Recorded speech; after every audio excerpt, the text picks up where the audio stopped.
കരിവേപ്പില. ചന്ദ്രഹാസം വെറും കരിവേപ്പില.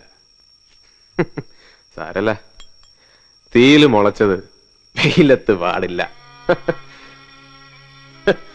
വിഷമിക്കൊന്നും വേണ്ട, സന്തോഷമായിട്ടിരിക്കണം കേട്ടോ. വീടില്ലെങ്കിൽ വേണ്ട, നമുക്ക് ആപ്പീസ് ഉണ്ട്, അവിടെ താമസിക്കാം. അല്ലെങ്കിൽ ഹോട്ടലിൽ താമസിക്കാം. എന്താ എന്താ ഒന്നും മിണ്ടാത്ത? സന്തോഷം കൊണ്ടാ. ആ, സന്തോഷായിരിക്കണം. ഇന്നെനിക്ക് സന്തോഷത്തിന്റെ ദിവസമല്ലേ? കേട്ടതും അനുഭവിച്ചൊക്കെ സന്തോഷം. ഈ കാണുന്ന അതിനേക്കാൾ സന്തോഷം. നടക്കട്ടെ. ഞാൻ കുടിക്കണോണ്ടാ, മനസ്സിന്റെ വിഷമം കൊണ്ടാ. മനസ്സിന് സന്തോഷം വന്നാലോ അപ്പോഴും കുടിക്കും. നിങ്ങക്ക് സന്തോഷം വന്നാലും സങ്കടം വന്നാലും കുടിക്കണം.